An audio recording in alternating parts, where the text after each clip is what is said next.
Many people around Columbus are completely unaware of what happens inside City Hall, but each day their lives are impacted by the decisions made here. From the roads we drive on, to the water we drink, to the sidewalks in our neighborhoods, to the parks we explore, to the public safety we enjoy, people are working day in and day out to make our lives better.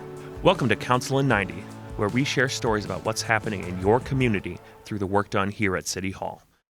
And today we're sitting down with Councilmember Priscilla Tyson to discuss how council helps feed the minds and bodies of the residents of Columbus. So Councilmember, welcome. Thank you. I'm glad to be here. I'm glad that you're glad to be here. So you've served the residents of Columbus as a member of council since 2007, and you've dedicated your time on council to the health and the well-being of this community. From mental health, food and nutrition, to Black girls, to arts and culture, you've really touched a large chunk of this community. What has that experience been like for you? It's really been a wonderful experience. I absolutely believe in service to our community, and council has certainly given me the opportunity to serve all of our residents and to help increase and enhance their overall quality of life. Well, I believe you've definitely done so. And you've been highly involved in the community. What led you to be a part of council? I came to council, of course, almost 13 years ago, and it certainly wasn't a profession that I thought I would be in. I never thought I would be an elected official. Why not?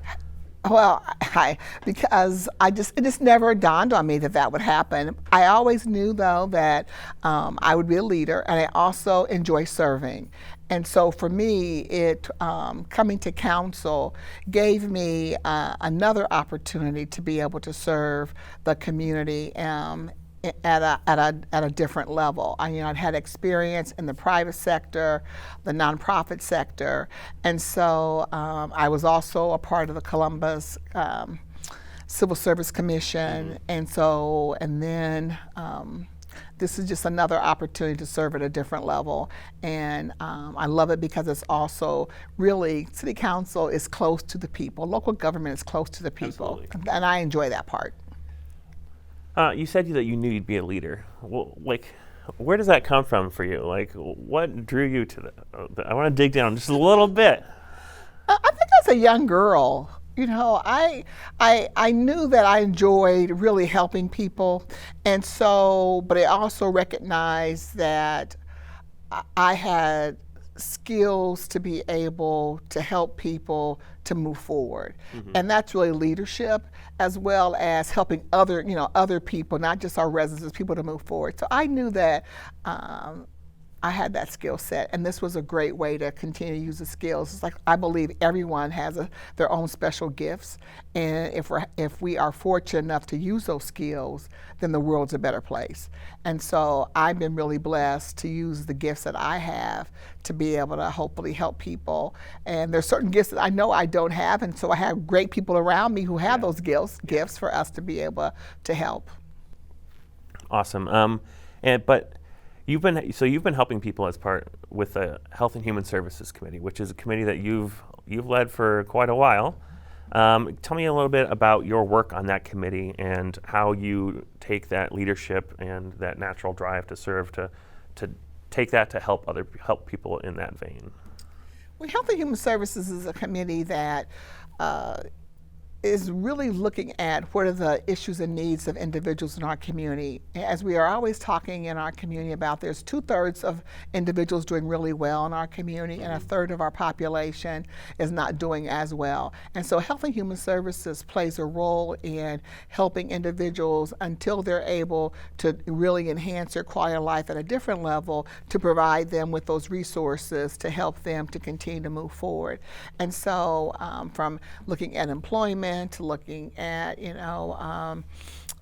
whether we're looking at working with the Voice Corps or working with the residents that may be in need of food and affordable food, or making sure that in terms of health, making sure that individuals that are in need of health care, that we provide those resources through Primary One to provide free health care services for those who may not have the ability to pay. So it's really about making sure that individuals who have a need, that we are here to be able to help them until they get to the level where they may not need that assistance. Yeah. But and we provide about $5 million worth of assistance to our amazing human service agencies, and almost $5 million to Primary One to provide that health care. That's all really incredible work. And I mean, I feel like a lot of people in that 2/3 segment that you talked about aren't entirely aware of everything that goes into bringing up that other third. Yeah, so that's really impactful. But that kind of transitions me into another thing I want to talk about, and that's your work with the Black Girls Commission. Mm-hmm. Can you tell us a little bit about that commission and what led you to see that as a need? Well, yes, David. So the Commission on Black Girls is a commission made up of 25 individuals from the for-profit, nonprofit sector, and the focus of the Commission on Black Girls is to look at the quality of life of Black girls from 11 to 22 in our community. And the reason that I started this commission is because when I look at some of the conditions presently that Black women are facing, things like they are the majority of the women in the homeless shelters. They're the majority of the women that are being evicted. When I look at that they only make 60 cents on the dollar, when I look at maternal mortality and infant mortality, these are all issues that Black women are dealing with. And so the plan for the commission is to look at the quality of life of our girls, and we've been doing that we've surveyed our girls, you've heard from subject matter experts relating to Black girls, and we'll be putting out a report next year as to what we have heard from our girls and those experts about our girls, and some recommendations as to what this community can do to ensure that Black girls move forward. And it's important because if Black girls move forward, all girls move forward. And that is why this commission is so important. We want all girls to have an opportunity to have their very best quality of life. What's your hope for like the work of this commission moving forward? Like the next 2 or 3 years, what would you like to see come about this work? Well, again, I would like for this community to embrace those recommendations that will help our girls. I think that a great partner for us is going to be our school systems. That's where our young people spend most of their time. And so we want to make sure that our girls are getting the education that they need to be able to move forward. They're not being suspended more times than other girls. So I would say, one, those recommendations are going to be key. And so the next couple of years we'll be focusing on those recommendations. Once you bring the report out next year, the next few years will be focusing on that. Okay. All right. So we're looking forward to some recommendations next year, and that'll kind of inform what we're doing the next couple of years. It will. It will absolutely inform what we're going to be doing. And in the meantime, as those recommendations are being rolled out, we are not going to we will also be implementing some of those recommendations along the way. And we'll probably only choose maybe a couple of them at a time to work on. But again, it's what the commission agrees to do. But we know that those recommendations will be looking at some of the best practices that are not only in Columbus, but all over the country that are helping our girls to move forward. What's kind of the background of the members of the commission? Well, let's see. There are people from the school system. There are from the nonprofit sector is there. So if you think about from I'm sorry, I'm trying to think of all the different people down there. So for-profit, nonprofit, it's just a mixture of people. Very diverse group of people that care about our girls and all girls, but especially Black girls, and are willing to. This commission is seated until December of 2020, and then we will think about, again, this year, what are the next steps as we move forward. So you've long advocated, though, for issues that affect the entire African American community. And then you also talk about diabetes a lot, suicide prevention, sickle cell awareness, and the male wellness walk. Why are these issues all important to raise awareness about? So these are all healthcare issues. And again, I care about the entire community. But I'm focusing on where are there issues that if we don't deal with the healthcare issues of certain groups of people, we as a whole community cannot move forward. And so if we can, so in terms of the African American community, yes, I have been an advocate for ensuring that they're getting the services that they need. And when I think about, as the Health and Human Services Chair, we have a Minority Health Month, we deal with the disparities in terms of providing care to people of color. And that number was the number one, access to health care. Okay. So I have been focused in this area and working with Dr. Roberts and her team, making sure that we're looking at diverse populations and what are their needs in terms of health care. Because again, people also, if they're not healthy, they really can't come to work, and then that is not a benefit to our city. So I have a commitment to ensuring that we're looking out for all members of our community and making sure that they have the opportunity to move forward. Yeah, and that's a really critical role to play because a theme of this season of Council 90, we've been talking about the kind of exponential growth of Columbus. And there's been varying statistics, but we're growing by anywhere from 50 to 80 people a day. And a lot of these issues, these are problems that arise from that growth, that while the growth is good, we also have to pay attention to the rest of the community. But with the growth that we're experiencing, you've been around for the last 10 years in this growth. What has that been like from your council seat, looking out into what the city has become over the last decade? So I would say this, I am born and raised in Columbus, and so it's really been amazing to see the growth of our community. And now I'm looking at our city, and I'm excited about our growth.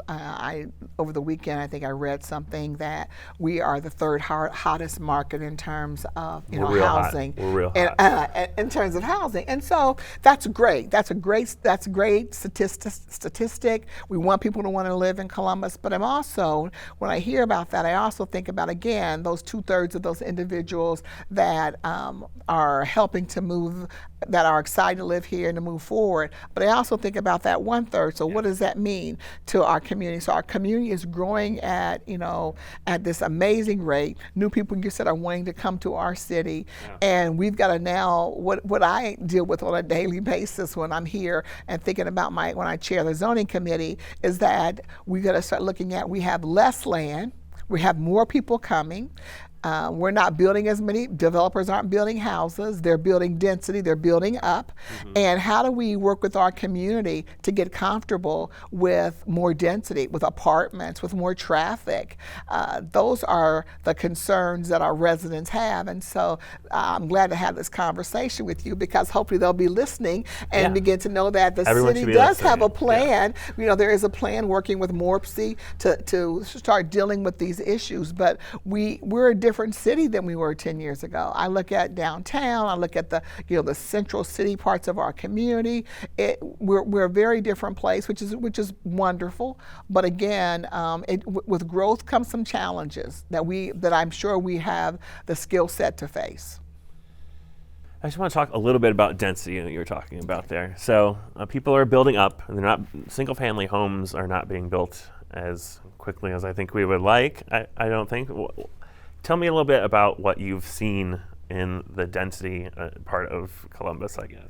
So what we're finding is that do you have a home or do you have an apartment? I live in a home. Okay. I'm in Berwick. You're in Berwick. Okay. Berwick. You live Great close community. to me. I live in Eastmore. So yeah, that's we're perfect. neighbors, We're like basically. right 43209. Yes, absolutely. But anyway, I will say this, that there are a lot of people who don't want to own homes anymore. And then there are people that well, let me tell you, my hot water tank just went out. I'm having some serious problems this week. Homeownership doesn't sound super exciting at the moment, but let's go back to what you're talking about. But again, here's what I was going to say that. So with this issue of density. One, builders aren't building lots of homes because most people don't want to buy a house because, like you just said, your hot water tank went out, and I don't know if you have that in your budget to fix your hot water tank. So now you have it's a surprise, right? So I think people are now deciding that we have a lot of people who really don't want to have all those other responsibilities, and so because of that, builders are building more apartments now. And that means, and we also only have so much land. So living in Berwick, of course, those homes have been, that neighborhood was built quite some time ago, beautiful neighborhood, you have lots of land around your homes. However, we don't have a lot of just vacant land in the city. And whatever, in the land that we do have, let me tell you, people are ready to build on it because everybody is very interested in living in Columbus. And so the way to be able to do that, we have to build up, not out. And also, as we're building up and people coming, as you said, 50 to 80, you now are having more traffic problems. So 10 years ago, we didn't have any real traffic issues. Yeah. And now we do. So now we have to look at other modes of transportation to move people, to get people from one place to another. So I said, with growth comes some challenges, but are we able to face those challenges? Absolutely, we are. Yeah, yes, we are, especially with you at the helm. So with that growth, there's a lot of unintended consequences, as we discussed, and one of those is feeding the people of Columbus. You're a longstanding advocate for the health of the community, and that includes getting people fed. What is food security like in Columbus, and what are we doing to fight that problem? So there's a lot going on in Columbus to try to fight the issue of food insecurity. And so maybe about, I'm going to say almost now 4 or 5 years ago, Commissioner John O'Grady and we worked with Local Matters as a significant partner, and we worked with our communities, all the individuals that are working within kind of the food arena, that we created a Franklin County and City Local Food Action Plan. And that plan is focused on really 4 goals. The first goal is to make sure that all the individuals who are in this food arena are working together. The second goal is to make sure that people are educated and have access to healthy food, affordable food, and local food. We also look at food as an economic driver, and we look at food waste. And of those 4 goals, there are 27 recommendations. And so our plan in that is to ensure that we are moving forward with that plan. We have had a lot of successes that are happened with that plan that are making sure that individuals are having access to food. I've also have the opportunity to fund, with council's approval, we fund, farmers markets. We have farmers markets. We've made sure we've helped growers, making sure that the land that they're growing in is safe for people to grow in. We've looked at how to make sure local individuals are being able to grow and sell their food. On this commission, on our food board, we also have Mid-Ohio Food Bank. So Matt Habish is there, who certainly is also key and instrumental in making sure that people have access to healthy food. And so this community is really focused on that and ensuring that individuals can go and get food. I've also funded the food pantries. Years ago, we did a pilot on called, this texting to the pantries to be able to get access to food right away. So I think that we understand that until individuals get to a place where they're making a real livable wage, we want to be able to make sure that those individuals have places to go to get food, and then the other areas I just mentioned in that food plan are really important to making sure that people have access to healthy, affordable, and local food. Yeah, it's critically important. Without food, you're going to die. So right. You're right. We need healthy food. Right. And so I just picture you during the spring, summer, and early fall. I picture you at farmers markets across the city, getting fresh food, talking to people. Tell us a little bit about your farmers market experience in Columbus. Oh, I absolutely love going to farmers markets. They're a blast. They're just because first of all, I really do appreciate the growers and the farmers, the local growers that are bringing us the food there.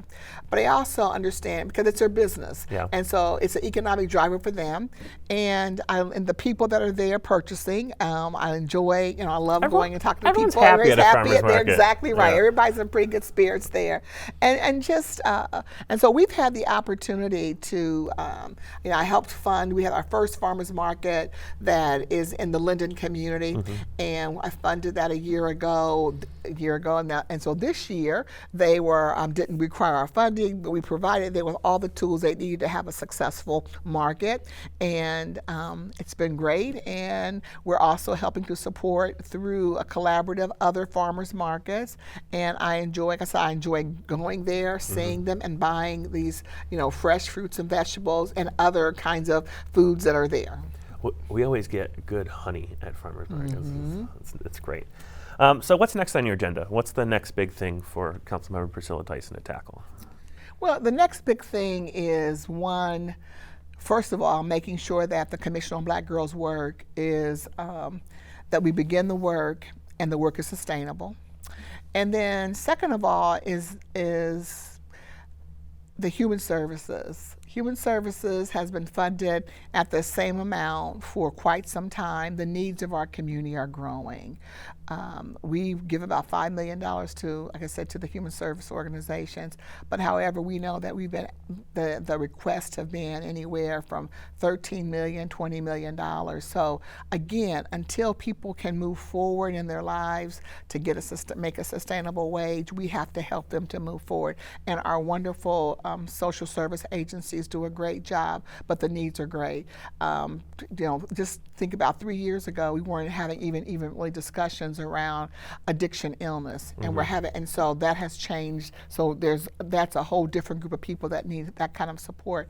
So I would love to be able to help the human service agencies to be able to have more money to support the needs of our community. Well, Councilmember, thank you for joining us on Council 90. Thank you. It's my pleasure. Glad to have you. Absolutely. Thank you.